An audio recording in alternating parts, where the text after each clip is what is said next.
De la mano es mejor. Familia, discapacidad e inclusión. Un programa de PINE por Radio Pasión.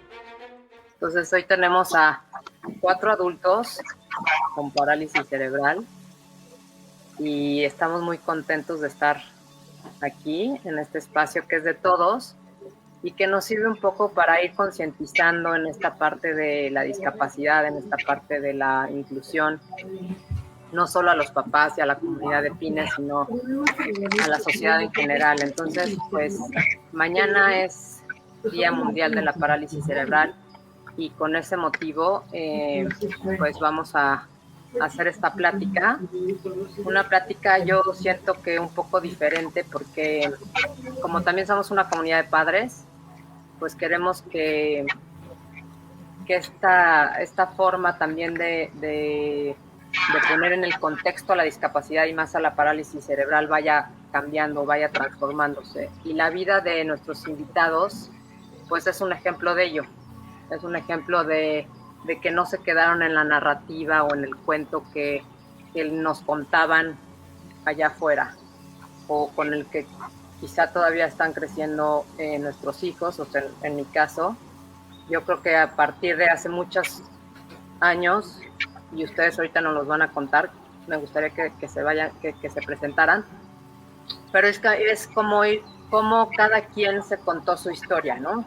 Es la narrativa de nuestras películas, de nuestros discursos, de cómo crecimos, qué nos dijeron, qué nos contaron. Y a partir de eso yo siento que esa es la diferencia de quienes hoy están aquí. Por eso pues es un orgullo y un honor para PINE y para todos los que están escuchándonos y están viéndonos. ¿Cómo nos pueden dar ustedes un ejemplo de ello? ¿Cómo nos pueden dar un ejemplo de cómo transformaron pues la narrativa, el cuento de la discapacidad, de la parálisis cerebral? Y a partir de eso hoy son, ¿no? Entonces, antes que otra cosa, me gustaría nada más decir lo que es la parálisis cerebral, que no es una enfermedad, es solo una condición, y es una condición más de los que están aquí presentes, de quienes están aquí presentes. Son las alteraciones que son, pues, no progresivas y son permanentes a causa de alguna lesión o alguna anomalía que hubo, pues, antes del nacimiento, o alguna lesión durante el parto o posparto, y eso hace que las señales que envía el sistema nervioso pues no lleguen de la manera en la que deben salir, alterando así la postura y el movimiento. En algunas ocasiones pues tiene algunas afecciones en cuanto al lenguaje, en cuanto a veces el aprendizaje, a veces hay algunas discapacidades más intelectuales o visuales. Es decir, que ninguna persona con parálisis cerebral es igual a otra. No, como también no hay ninguna persona igual que otra. Y a partir de eso nos damos cuenta que es una de las principales causas de discapacidad motriz y la principal causa de discapacidad en los niños. Entonces, pues con este breve contexto, me gustaría ya darle la bienvenida a Sandra, a Liz, a Omar y a Agustín. Y bueno, pues si quieren, como ven ustedes, si se van presentando, yo para no presentarlos, me gustaría que se presentaran pues como los voy viendo aquí. Si quieres empezamos, Sandra, luego Liz, luego Omar y finalmente Agus. Hola, mucho gusto de estar aquí. Bueno, pues yo soy conferencista, activista social, recientemente coach y hasta hace año y medio directora de cine y teatro. Eso está ahorita paradísimo, entonces no sé si voy a regresar dependiendo dónde nos lleve la vida, pero pues en esas ando.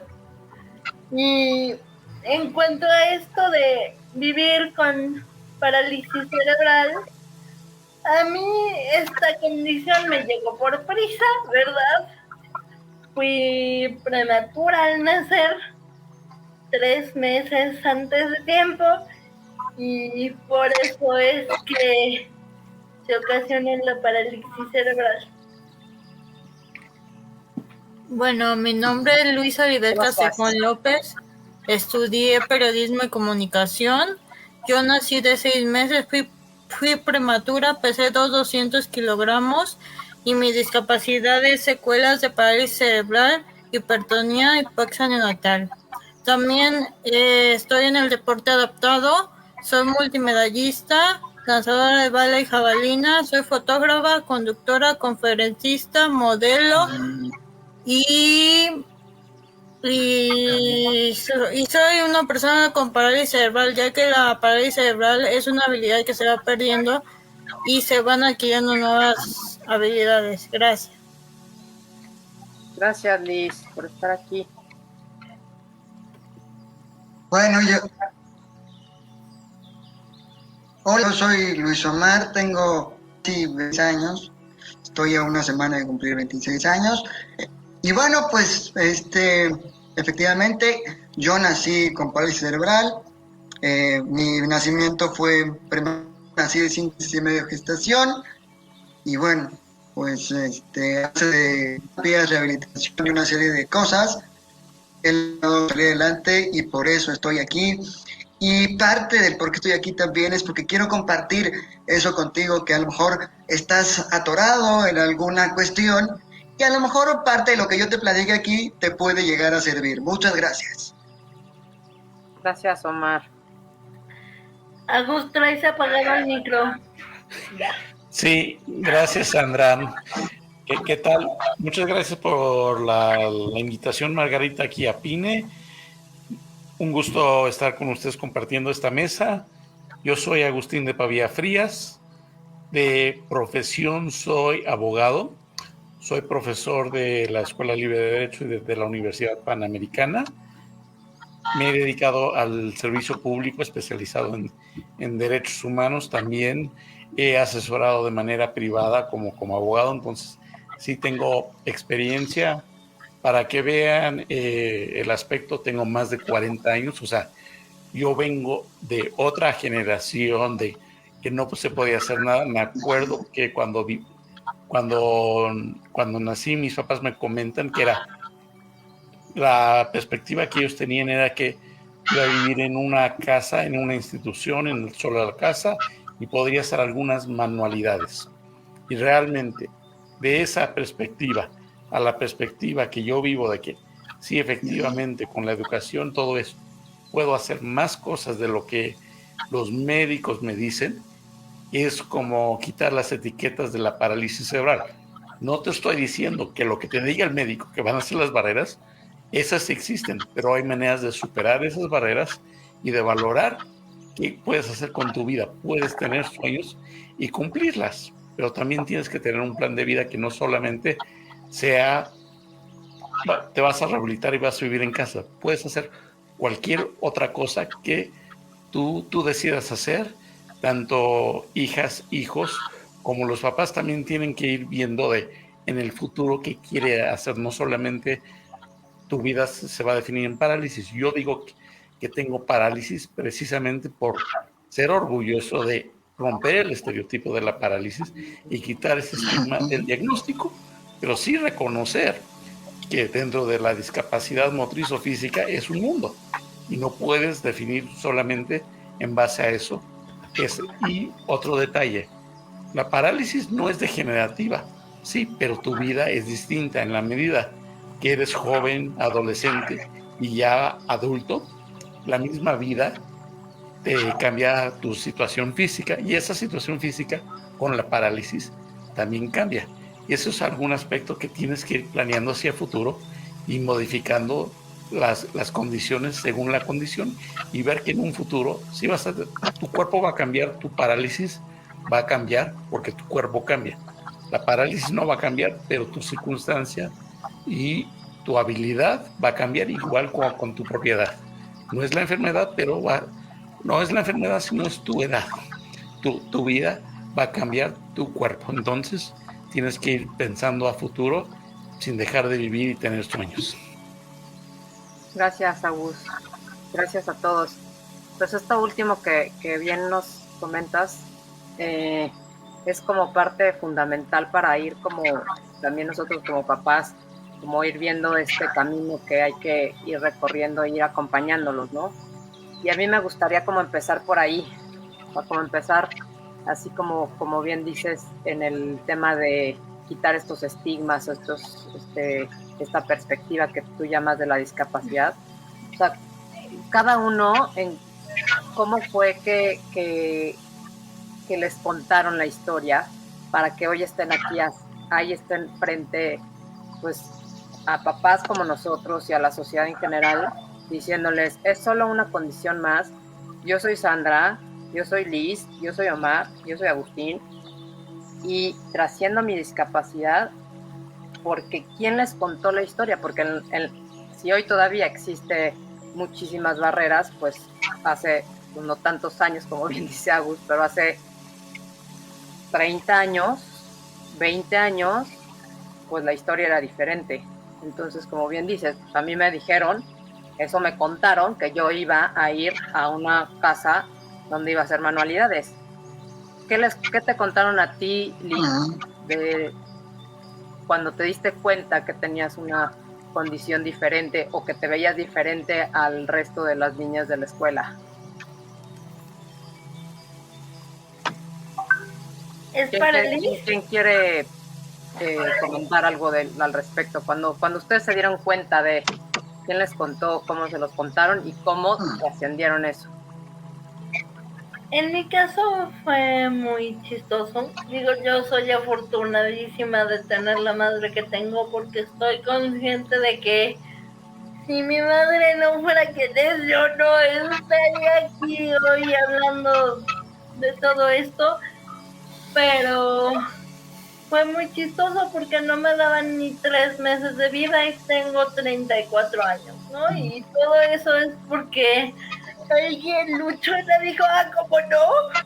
Y entonces cuando en las escuelas le decían que no, también era la como no, y ella siempre veía como sí, ¿no?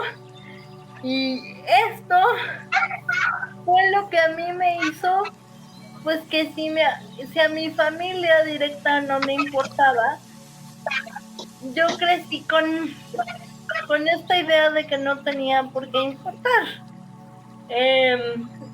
Por un lado, y cuando se separan mis papás, empiezo a tener los dos discursos.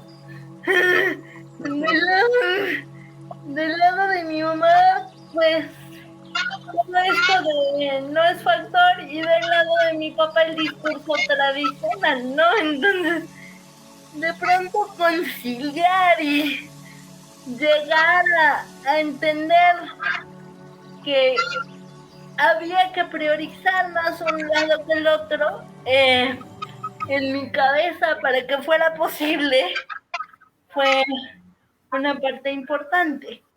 Y otra parte que fue un factor muy importante en mi caso fue que de muy niña me invitaron a ser activista con UNICEF, que es el Fondo de las Naciones Unidas para la Infancia, y cuando te das cuenta, hablando de derechos humanos, que a pesar de estar en una circunstancia de aparente desventaja, no te falta nada, y hay miles de niños de tu edad que no tienen casa, una escuela, acceso a la salud. Entonces, con más razón, deja de ser factor, porque sí puedo hacer algo desde mis circunstancias por los demás. Claro, dejas de ser víctima. ¿Quién más nos quisiera platicar? Bueno, yo les a voy mí a lo que me... Bueno, si quieres tú empieza. a mí la historia que me contaron fue, o bueno, la historia del médico, era que, pues como les digo, yo nací de 5 meses y medio de gestación, y era que yo no iba a poder hablar, yo no iba a poder oír y yo no iba a poder caminar, ¿no? Y parte también del diagnóstico era niños pues con este cuadro o con esas características, muy pocas veces deglutan alimentos y pueden terminar una carrera universitaria. Y básicamente han sido 2 cosas las que a mí me han ayudado muchísimo a cambiar esto. Una, y la principal, mi familia. Mi familia y básicamente, en mi caso personal, mi mamá. Mi mamá es quien pues se ha puesto el chaleco, o pues sí, ¿no? Y ha logrado que yo sea lo que soy hoy. Tan es así que hoy mi mamá se dedica a dar terapia alternativa gracias a que yo nací con cierta discapacidad. Hoy, gracias a todo este proceso de 25 años y estoy consciente que va a durar toda mi vida, he logrado también cambiar esa narrativa o modificar la narrativa, incluso que mi mamá me ha dicho en algún momento de la vida, para adecuarla a mi vida, y sí, que en ocasiones duela menos. Yo he sido muy afortunado porque no solo fueron las enfermeras en terapia intensiva quienes me cuidaron, ¿no? Puedo hablar orgullosísimamente de mis hermanas, o sea, de mi familia en general, pero también de mis amigos y de la gente que me rodea. ¿Por qué? Porque incluso, digo, de mi familia a lo mejor puede ser un poco más entendible, pero incluso mis amigos de la universidad, a lo mejor sin pedírselos, me empujan en la silla de ruedas. Y eso para mí va mucho más allá, ¿no? No estamos, no nos importa el adjetivo silla de ruedas, etcétera. Lo que nos importa es el sustantivo Omar, ¿no? Y creo que eso viene también de mi casa y de mi familia. ¿Por qué? Porque crecí en una casa y en una familia donde todos somos iguales. Aquí nunca hubo distinciones de él tiene discapacidad y tus hermanas no. Y tan es así que un día yo le pregunté a una de mis hermanas, porque una de mis hermanas, tengo 2, y fue a casa de una amiga que su hermanito tiene autismo. Y entonces la hermanita le platicaba a mi hermana que él tenía, o ella tenía pena de invitar amiguitos a su casa porque sabía que tenía un hermano con discapacidad. Entonces yo, pues, sinceramente le pregunté, le dije, oye, ¿tú alguna vez te has sentido avergonzada por tener un hermano con discapacidad? Y la realidad es que me contestó, no, porque hemos crecido afortunadamente en una familia donde todos somos iguales. Nunca ha habido ninguna distinción. Entonces creo que sí, también es parte, insisto, de la narrativa que uno se cuenta y que también la propia familia ayuda a formular. Gracias, Omar. Liz. Bueno, ahora yo les voy a comentar. Yo estudié periodismo y comunicación. Desde el kinder hasta la universidad he estado con personas normales y siempre me han apoyado. Y sin embargo, yo tengo proyectos para personas con discapacidad y me quiero enfocar en el periodismo de discapacidad y periodismo de salud, y me gusta la neurología. Y lo que me decía mi mamá es que no iban a hacer. Así le digo, tú no vas a nacer. El médico le dijo, no vas a nacer. He tenido cirugías de mis ojos, de mis piernas y de mi ingle, y eso es lo que hay mucha gente de estigmas que dicen que no pueden hacer nada. Y la parálisis cerebral es una discapacidad muy difícil de detectar. Hay que ver también el cerebro, porque ahí se duerme el cerebro y afecta todo lo que es el cuerpo. Las cuestiones neurológicas se tienen que atender con neurólogo y traumatólogo. Oye, Liz, pero a ti, ¿qué te contaron? O sea, tus papás, ¿cómo influyeron en tu familia en que tú hayas como trascendido eso y decir, bueno, yo ¿Cómo influyeron? Pues al principio mi papá no aceptaba la discapacidad, no me quería llevar al hospital de Reina, que es especializado en personas con parálisis cerebral. Después ya la aceptaron y hasta el momento tengo 30 años y mi mamá dice que no tengo discapacidad, que yo puedo hacer todo y me puedo valer por mí misma. Gracias. Agus, ¿qué nos cuentas de esta narrativa que sigue persistente en la discapacidad y más la parálisis cerebral?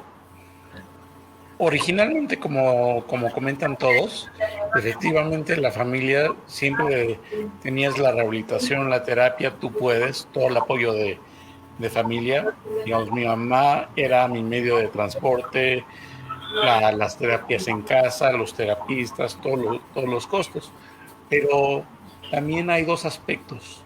Cuando llegué, por ejemplo, no me aceptaban en una secundaria. Fui a la secundaria donde fue mi mamá maestra y el grupo me aceptó, me cuidaba, daban apoyos. Y de ahí, aunque no lo sé, me estaban dando apoyos y todo eso. Siempre me trataban como igual y todo lo que tú quieras. En la primaria sí sufrí discriminación directa y eso me motivó a estudiar bien y defenderme como abogado. Primero sentir discriminaciones, primero como defenderme. Pero llegando a la universidad, que es una de las más difíciles y que dicen que pierdes tu vida social, para mí, ¿cuál vida social? Es que tú no tienes vida social. Tenía rehabilitación. Dejé de ir a la rehabilitación por empezar a ir a la escuela. Ahí es donde sentí la inclusión y era por el esfuerzo y por saber que tenía esa habilidad de hacer las cosas. Si tienes parálisis cerebral desde niño o desde niña, tú aprendes a ser metodológico, a superar las barreras, a superar cualquier barrera de dolor, de tiempo y de hacer logros. Y tú lo que es lo más sencillo, tú lo puedes hacer mecánico. Entonces, cualquier cosa que hagas en la vida, lo puedes hacer. Eres observador, eres persistente, puedes lograr muchísimas cosas. ¿Y sabes por qué? Por el hecho de tu propia parálisis, tu entrenamiento observador, te hace un observador mecánico del proceso. También te hace observador de condiciones humanas. Vas detectando a las personas con que puedes acercarte, no hay problema, te apoyan. Y esas personas que nada más con acercarte, ves su reacción de y como que dices, no. Me acuerdo que normalmente quiero conocer a una persona, camino con ellas. Si veo que camino con ellas y me están viendo cómo camino, es de, a ver, espérame, no. Otra cosa es que veas cómo camino, a dónde voy y que veas las rutas de accesibilidad. Yo no detecto eso, pero yo detecto cuando sí me estás cuidando y eso es algo distinto. Y precisamente en la propia escuela todos los compañeros me cuidan.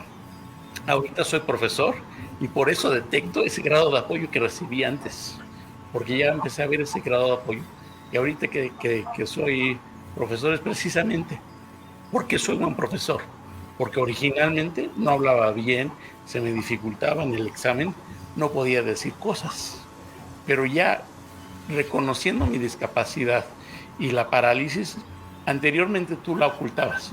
Yo llegué a ese punto donde decías, si yo me caigo, no es un problema que yo me caiga, yo me caigo porque no hay una rampa. Ese es, digamos, el modelo de derechos humanos. Ese para mí es una catarsis psicológica. El problema social, la defensa social, todo eso. Y eso me dio motivos, pasión. Ahorita que hablo con padres, con personas, y eso me dio la pasión y el reconocimiento de mis propios compañeros y profesores hasta que me nombraron. Y ese era el motivo, porque tienes la pasión, porque ya identificaste lo que era tuyo. Lo que es una debilidad, lo convertí en una fortaleza. Y eso es realmente cuando les dije, ¿qué estás enseñando? Estás enseñando tu pasión, estás enseñando tu metodología. ¿Por qué lo vives? ¿Cómo lo haces? Que no hablas bien, que no haces esto bien, ya no me importa. Oye, es que no puedo caminar, que no puedo hacer esto. Les digo honestamente, yo no puedo caminar, pero véanme hacer esto, nada más para que vean, pero ya no me importa ocultar mis diferencias. nada más para que veas de cómo hago eso y qué apoyos y cómo resuelvo la barrera, no para que veas cómo lo hago, sino para que tú aprendas a apoyar a alguien más, igual como me hicieron los otros compañeros y profesores. Normalmente tenían un familiar con discapacidad. Sin ellos no podía haber entrado a la escuela, no podía encontrar un trabajo. O sea, ellos mismos me apoyaron y aprendieron, y eso es lo que enseño. Por eso visibilizo mis barreras y discapacidades para que otros puedan aprender.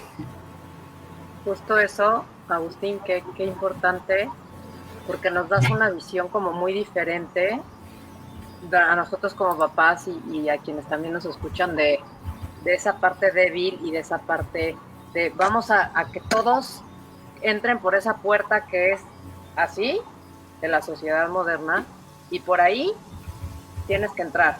¿Por qué? Porque por ahí es el éxito, por ahí debes ser productivo, porque por ahí tienes que competir, porque por ahí, o sea, este modelo que tenemos social, pues para las personas con discapacidad y para las personas con parálisis cerebral, además de imagen, o sea, es algo que de entrada, pues, mejor váyanse a la casa a hacer manualidades. Entonces, frente a este cambio de narrativa de yo soy porque aporto, o sea, yo soy alguien, no por lo que produzco, ni porque camino, ni porque hablo, sino porque yo soy. Entonces, a partir de eso, pues tú cambias y tú quitas esas barreras internas y ya entonces, pues sí, con el trabajo que tenemos que hacer todos los de afuera para que las barreras sociales se eliminen y todos podamos ser y todos podamos estar en una sociedad como mucho más humana y no en cuanto a lo que tú haces, tú dices, tú produces, porque es una sociedad como que ya está llegando a su tope en donde nos estamos dando cuenta que por ahí no va por ahí. Entonces, a partir de eso, ustedes, ¿qué es lo que, o sea, dónde encontraron como su sentido, su misión? Ahí tú acabas de decir, a partir de que yo me quité esta carga que tenía de debilidad, pude trascender y pude hacer, ¿no? Pude encontrar mi vocación, mi misión, mi sentido. ¿Dónde han encontrado ese sentido de vida?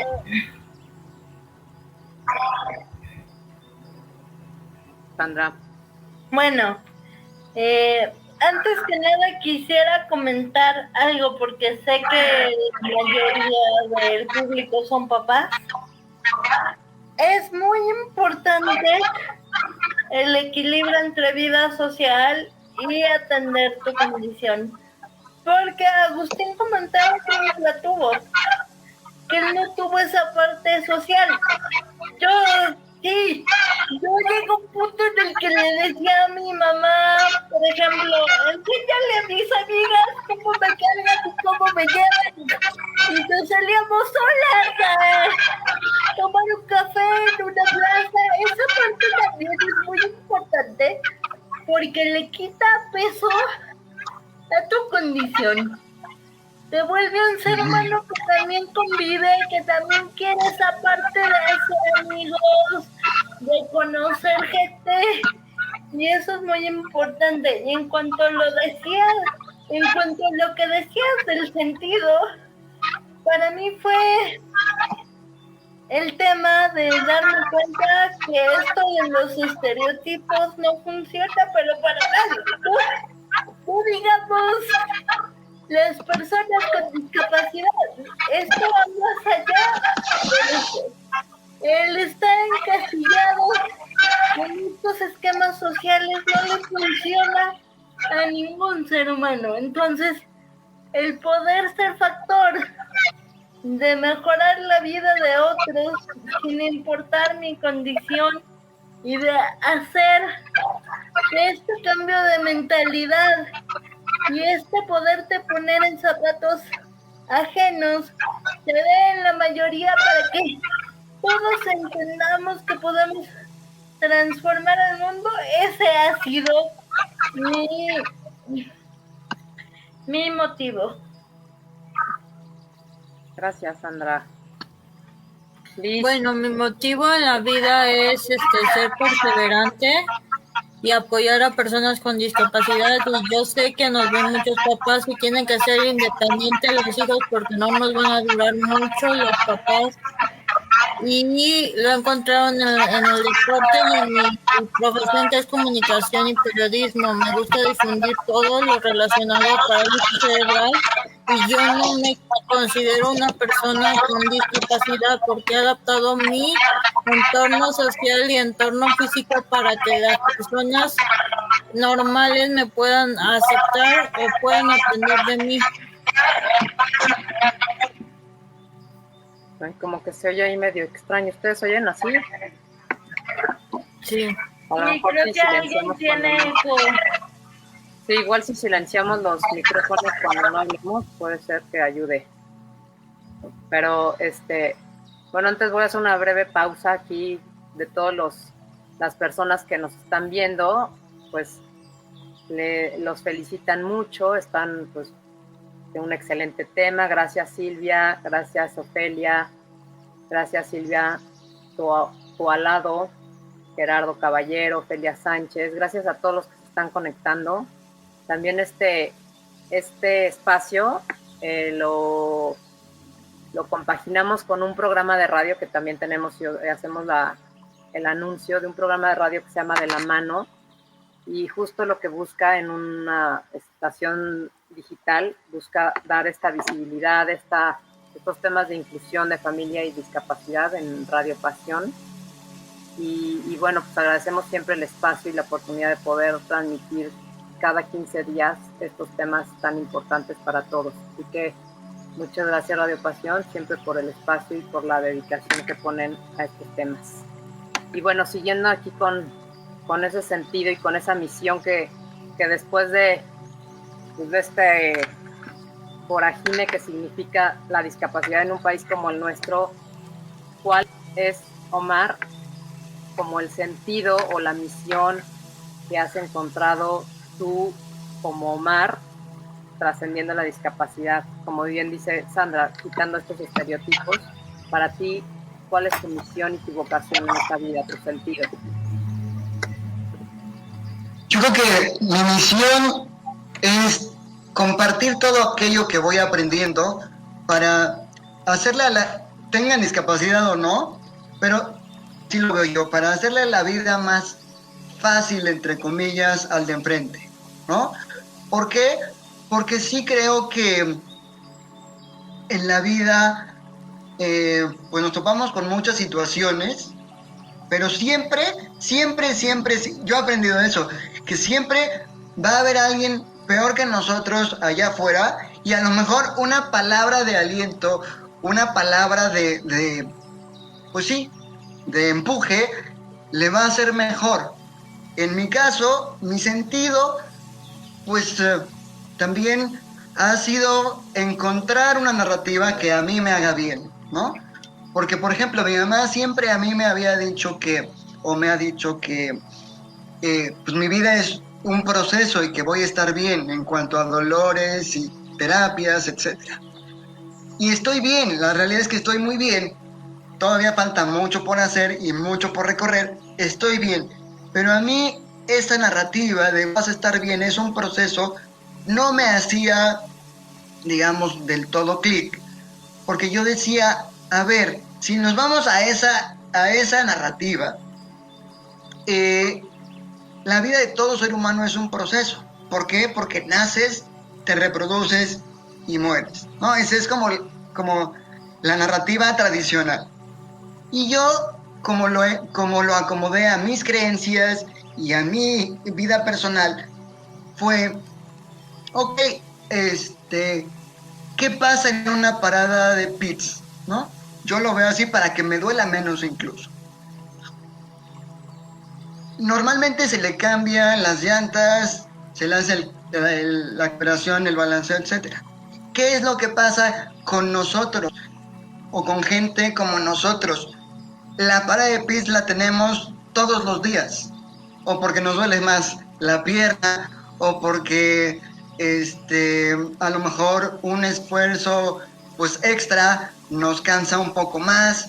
Entonces eso a mí me ayudó para decir, ok, no estoy en óptimas condiciones hoy, o bueno, en la circunstancia de hoy. ¿Por qué? Porque el pie me duele mucho, etcétera.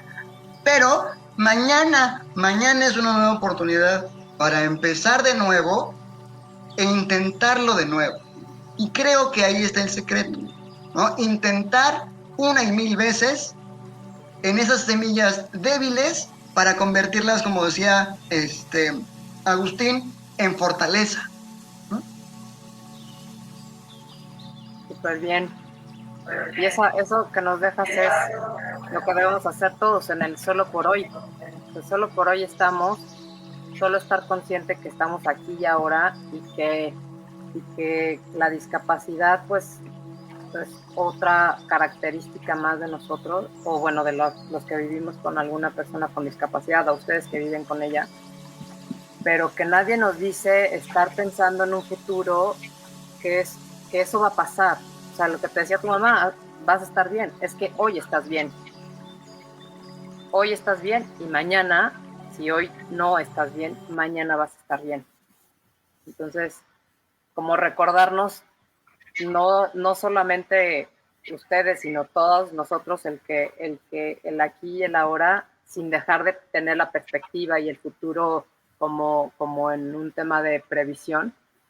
Pero si nos vivimos mucho en el futuro, pues nos generamos ansiedad y luego vienen otros temas que ustedes ahorita pues nos podrán contar si pensamos mucho a futuro, si yo como mamá me pongo a pensar en el qué será de María Fermina en unos 20 años o cuando yo no esté, o pues dejo de disfrutar lo que estoy viviendo hoy con ella en esos pequeños detalles cotidianos que me da a diario. Y yo creo que sus papás hoy están, esas ideas que seguramente tuvieron igual que nosotros, no son ni en el más mínimo, no se acerca ni en un mínimo porcentaje a lo que ellos creían que iban a hacer hoy ustedes. No sé si estás de acuerdo, Agus. Sí, precisamente estaba pensando en eso, cómo vivir la vida, y es uno, siempre aceptar un riesgo. Yo tengo parálisis, pero tengo movilidad de todas mis extremidades, puedo caminar con el gran riesgo que me caiga. Pero el riesgo que me caiga, desde muy temprano me aprendí a pararme. Entonces en caso cuando siento que tengo un riesgo, asumo el riesgo aunque me caiga. Y así vivo la vida. Cuando hay un riesgo de hacer algo, asumo ese riesgo. Asumo hablar en público. Asumo nuevos trabajos. He asumido tantas cosas que realmente, pensándolo en retrospectiva, tomé malas decisiones, objetivamente hablando.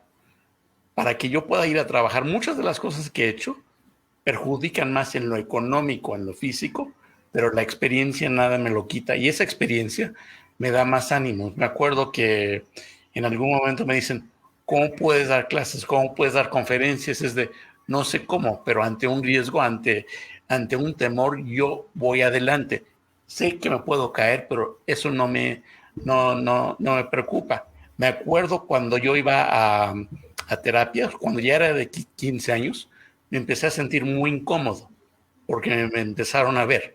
Me empezaron a ver niños y papás, y realmente lo que estaban viendo era una esperanza, porque en la perspectiva era una esperanza, y realmente es sabiendo con esa esperanza es de sí se puede hacer, sí asumo ese riesgo, pero también no es de tengo que lograr los mejores logros, caminar bien.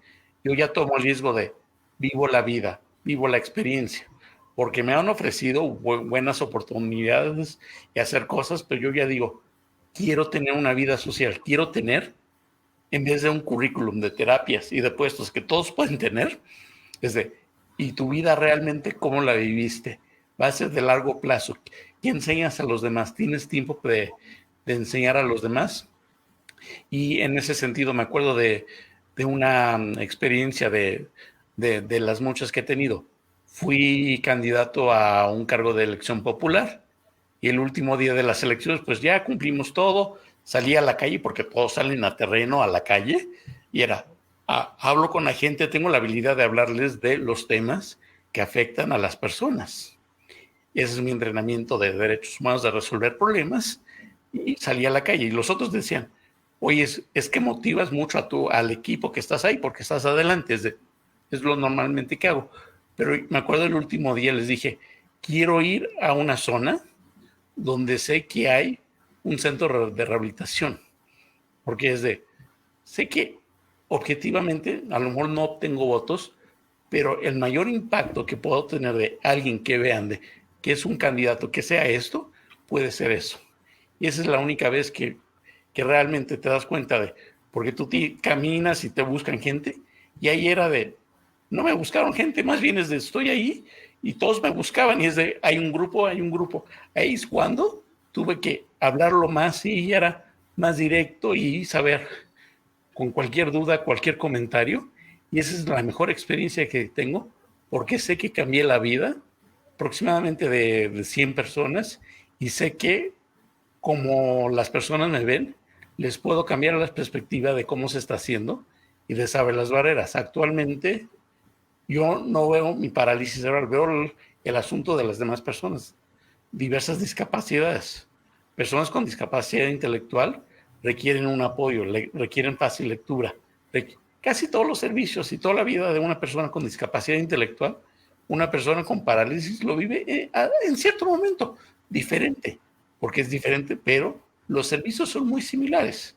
Basta sistemas de educación incluyente, tienes una persona que te apoye. En algún momento tienes que tener un apoyo de comunicación, porque no se nos facilita la comunicación o escribir o algo. Y realmente es cuando te empiezas a ver la diferencia de los apoyos, y también de los apoyos de los papás y de cualquier otra persona. Les puedes decir eso. Y eso es lo interesante, que aprendes a cambiar el mundo y decirles cómo hacer las cosas bien, eficaz, realmente productivas, y que valoras lo que haces, porque para nosotros, para la parálisis es una vida con dolor. Entonces, de salir a la calle, salir a visitarte, a hablar contigo, estar en la calle, estar en sociedad, verdaderamente lo vale, porque para nosotros sí tiene un costo inmediato de dolor. No es si ganamos dinero o no, o es valoramos la vida en base a los logros, no en base a lo económico, al prestigio, sino más bien a la calidad humana y a la sensibilidad de que alguien te apoya, que alguien te ayuda y que valoran lo que haces. Porque si no, te pueden ofrecer un trabajo, mucho dinero, mucho tiempo, pero realmente vale todo eso por todo el dolor que vas a vivir. Eso es lo que realmente tienes que empezar a valorar y saber qué es tu futuro y ver exactamente lo que tienes que ver en tu vida, cuál va a ser el valor y tu trascendencia en tu actuar. Porque vas a tener dolor trabajando y estar incluido o estar en tu casa, pero tú decides cómo vivir tu vida.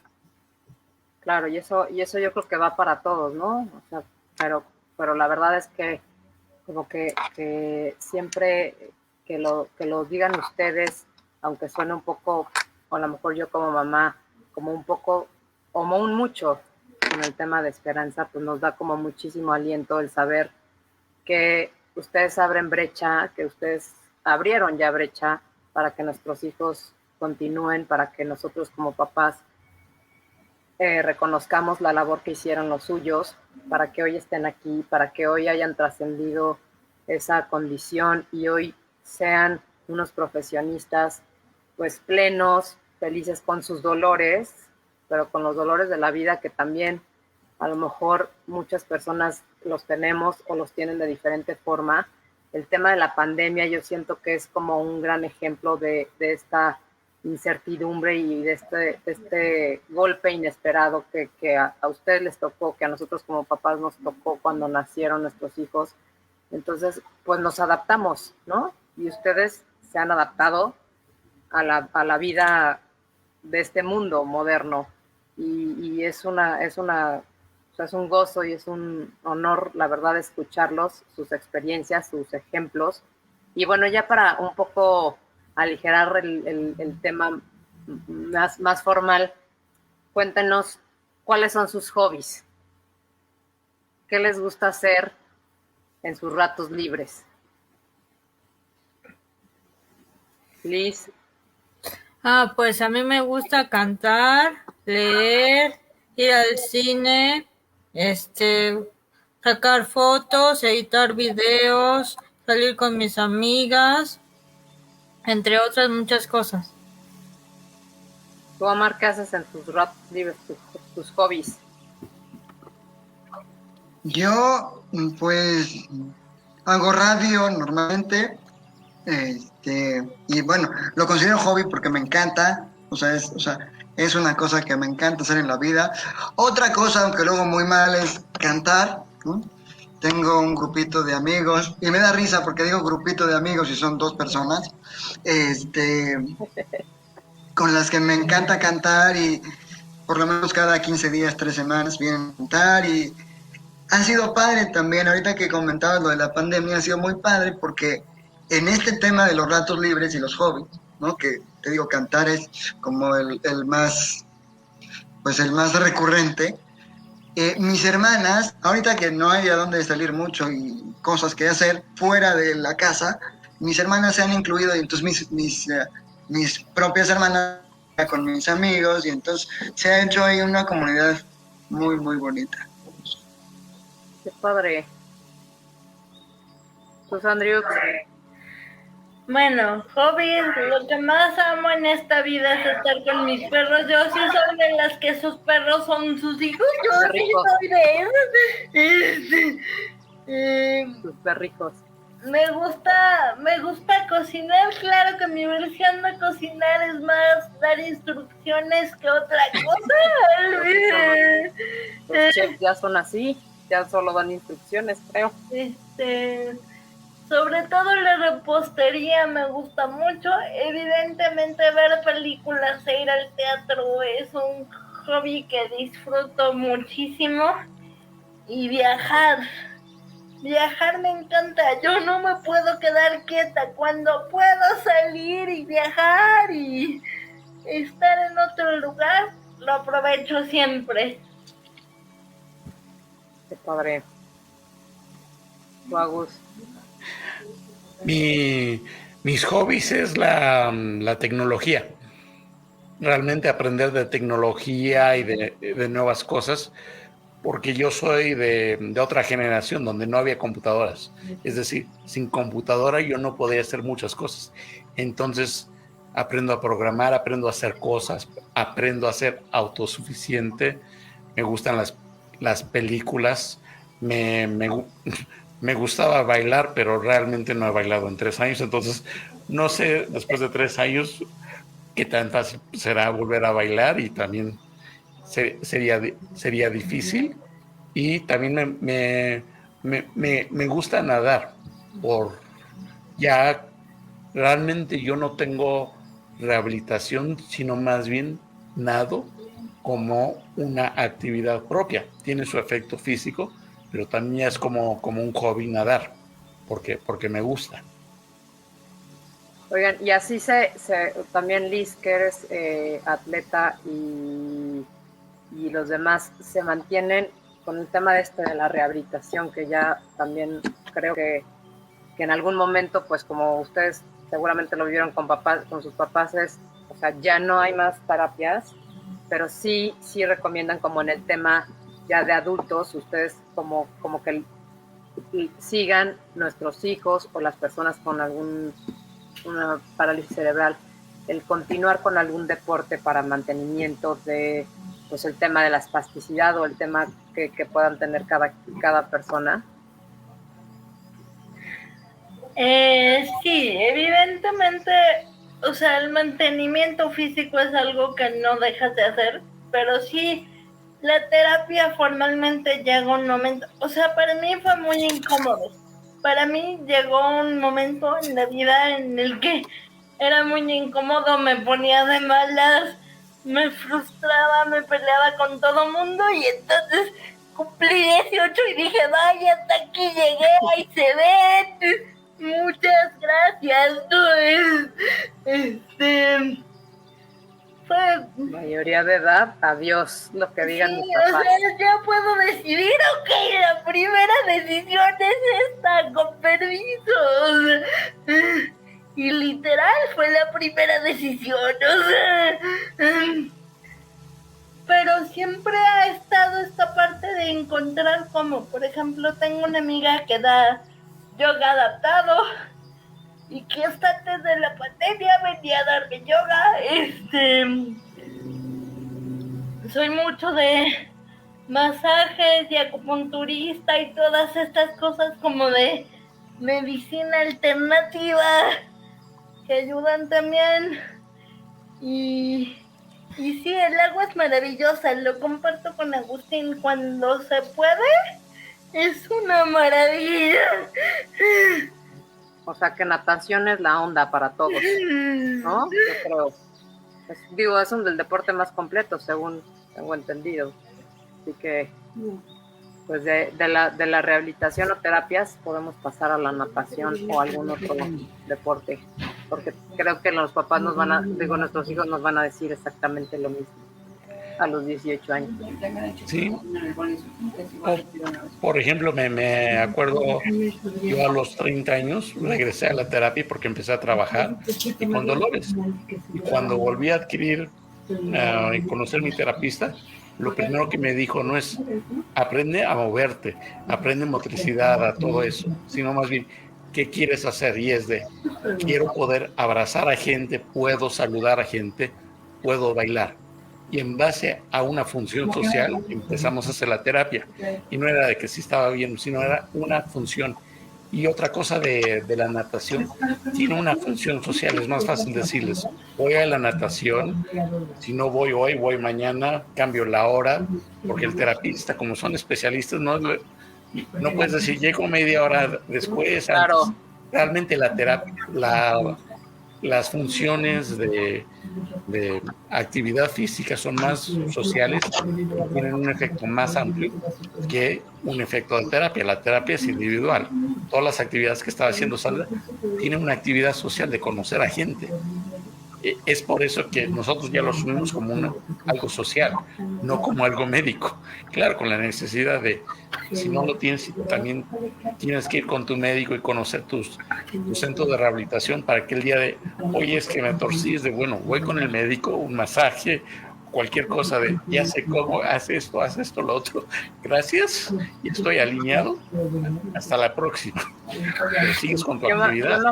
Yo me acuerdo que porque tu mamá, Omar, me decía, a las 5:30 de la mañana yo despierto a Omar y le hago terapia, porque yo le hago la misma terapia a María. Entonces yo decía, en secundaria, y ya estoy ahí, hasta que yo creo que un día dijiste, mamá, se acabó las terapias a las 5:30 de la mañana para que yo vaya a la escuela.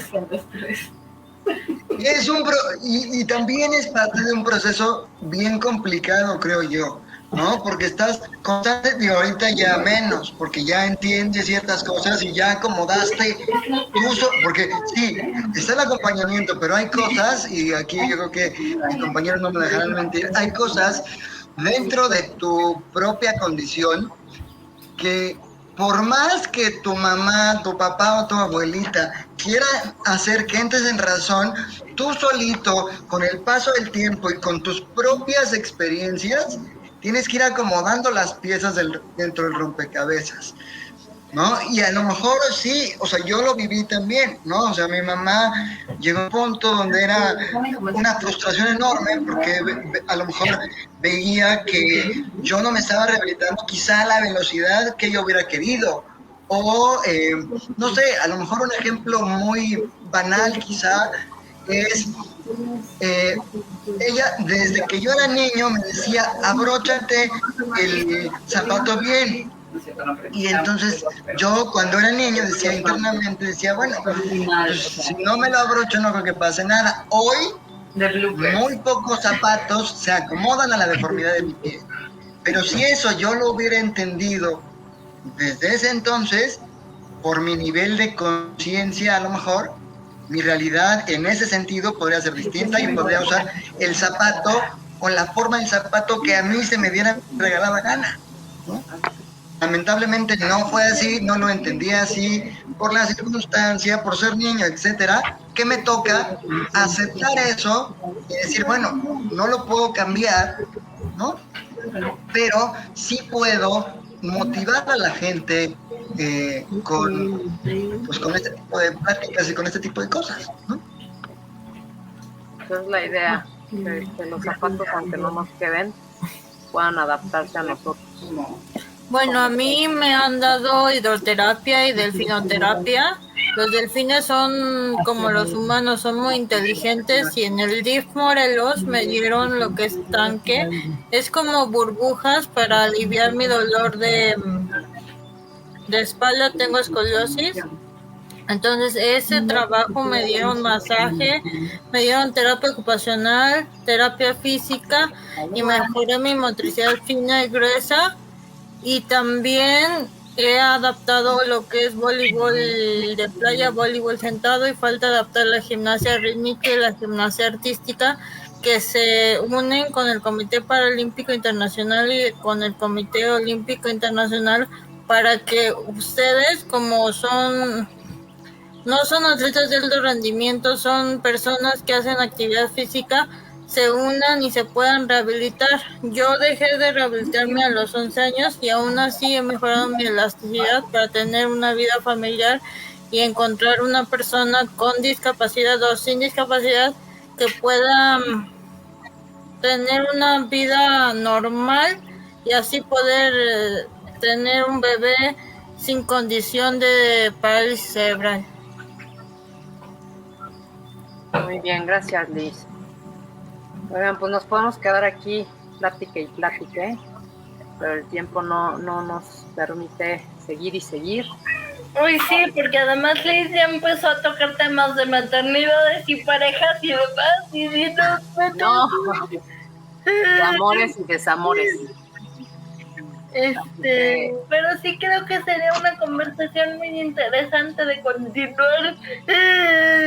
Sí, y también como de ir haciendo estos grupos donde, como dice Omar, pues si cantan y acá les gusta el baile, pues ¿por qué no hacer un grupo como más grande donde se pueda cantar y bailar, y además les enseñan también a los que vienen por ahí? Porque yo sí veo como que esta parte como que a veces no son ni de aquí ni de allá, y entonces hay que hacer esta parte de comunidad para que florezcan también cada quien, tanto en sus círculos sociales cada quien, pero también en esta parte de comunidad donde juntos, con esta perspectiva y con esta narrativa que ustedes tienen, irlo empujando para que muchos papás que están apenas iniciando, o sea, esto es lo que te cuentan aquí en tu diagnóstico, pero esto no es el cuento que le tienes que contar a tu hijo. Tú lo que le tienes que contar a tu hijo es que sí se puede, como estar y ser. Entonces, pues ustedes son un ejemplo de ello, y la verdad es que no buscamos como estos más espacios para que ustedes sean voz y trasciendan a mucha gente. O sea, yo siento que parte de sus misiones, cada uno de ustedes, es esta, el que puedan informar, el que puedan concientizar, el que puedan tocar fibras de muchas personas, que nadie estamos exentos de la discapacidad, que no es un castigo divino, no es una tragedia, es una circunstancia más, y que con ella, como hay otras circunstancias en la vida de las demás personas, y que a partir de eso nos podemos transformar y ser mejores personas y dar la mejor versión de cada uno. Entonces, yo ya por último, solamente me gustaría saber, en su opinión, qué hay que cambiar para que toda la comunidad trascienda a esta narrativa, a esta posición donde sea incluyente, donde sea de derechos, y no como que me tienen que dar, como que no puedo porque soy incompleto, porque me falta, porque no puedo. ¿Qué es lo que necesitamos como sociedad para que trascienda? A mí me gustó mucho una frase que dice: yo tengo lo que a ti te falta, pero tú tienes lo que yo necesito. Y eso se traduce, en mi caso, la primera figura es mi mamá, pero yo creo que eso lo podemos ser todos. Quizá no todos tienen la facilidad de un micrófono, ¿no? La facilidad de entrar a los medios de comunicación y poder ser agente de cambio desde allí, Pero yo sí soy plenamente consciente y estoy seguro de que si nosotros, sociedad, empezamos a cambiar la narrativa desde abajo, es decir, y desde abajo me refiero desde saludar al cuate de que te vende en la tienda y darle las gracias por eso, ¿no? Porque yo también estoy consciente de que gran parte de lo que me tiene aquí es agradecer mi circunstancia, sea como sea, pero agradecer lo que soy y agradecer mi hoy para poder recibir con los brazos abiertos quizás la circunstancia del mañana. Si eso, cada miembro de esta sociedad y de las distintas sociedades se concientiza de eso, hijo, pues yo creo que podríamos ser la sociedad ideal. Hoy lo veo como una utopía, sí, pero con este tipo de ejercicios y este tipo pues sí, de charlas y de cuestiones inclusivas, creo que se puede hacer de poquito en poquito y en grupos pequeños se puede llegar a realizar. Gracias, Omar. Oye, que si nos repites, dice Cintia, la frase que nos dijiste al principio de que nos falta lo que yo doy. Yo tengo lo que a ti te falta, pero tú tienes lo que yo necesito. Yo tengo lo que a ti te falta, pero tú tienes lo que yo necesito. Ese es el complemento. ¿Qué más me dicen? Y ya como para cerrar esta plática y que podamos ser la primera de 1, 2, 3, 4 o 5 partes.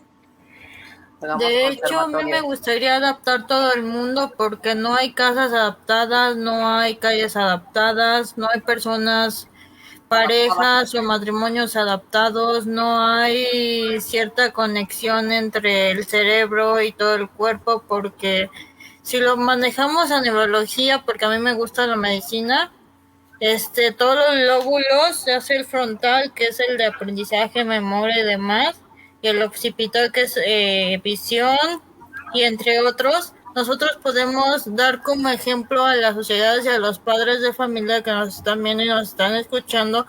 Podríamos tener el cuarto poder, que es el medio de comunicación.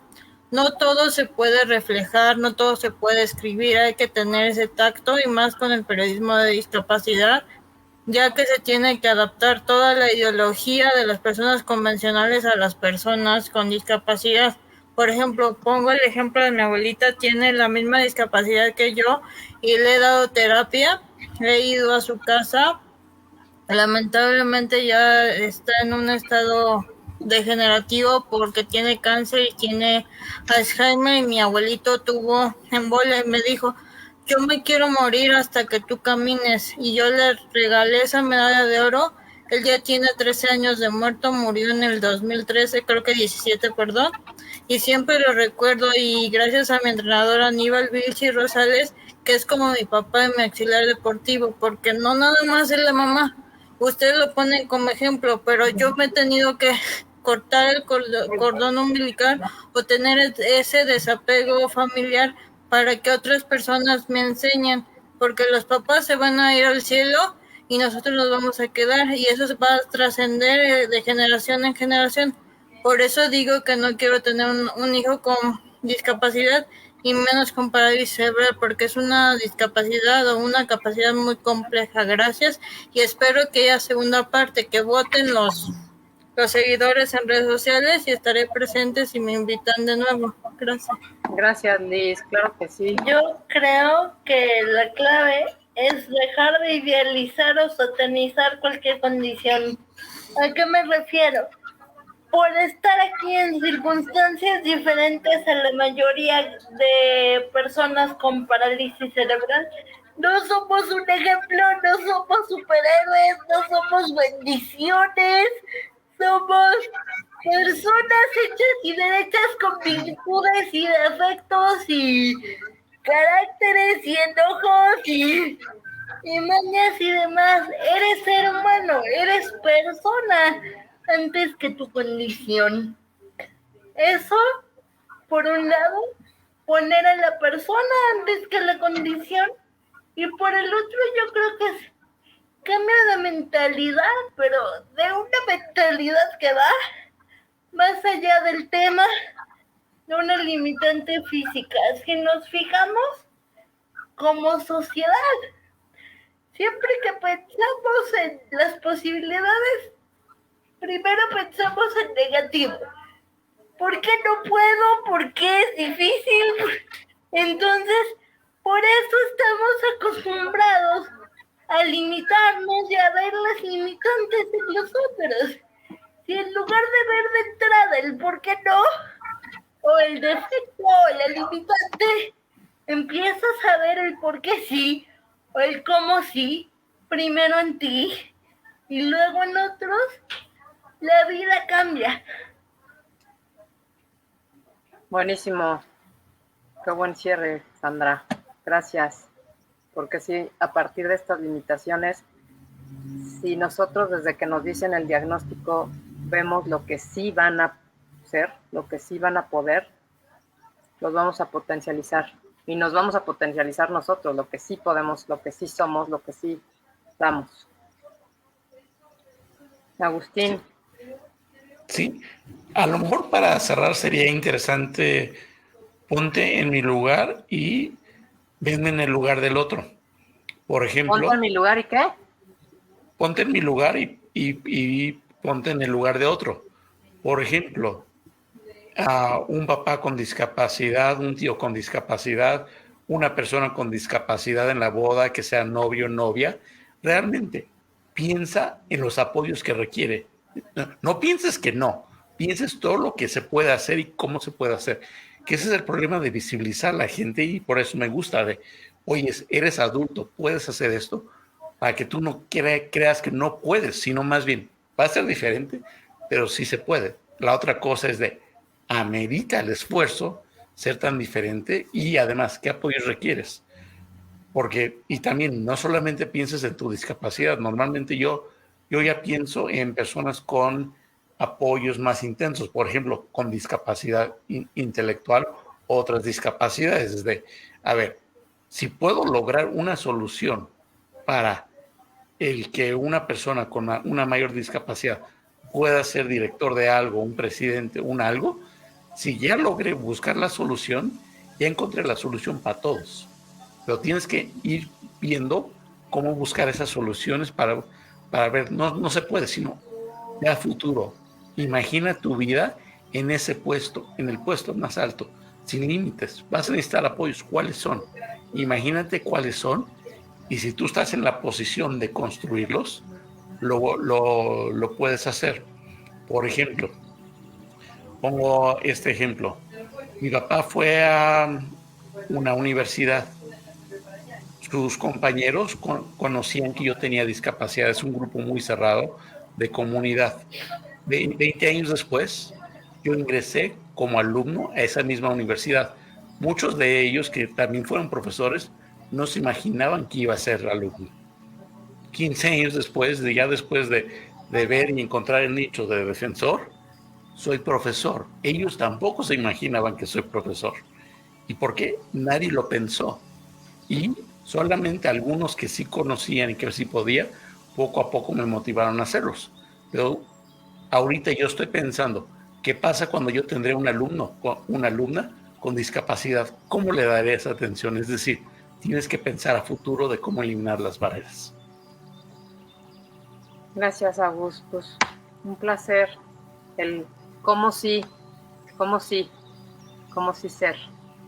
Nos quedamos con las frases y con lo que cada uno de ustedes nos ha aportado, sin ser ejemplos para nadie, pero sí con esta conciencia y con esta sensibilidad que la vida les puso, y que hoy también son portavoces de algo que debe de trascender para que muchos papás, muchas mamás, muchos familiares, amigos, trasciendan esta parte de no puede por el sí puede, y sí es una persona más allá de su condición.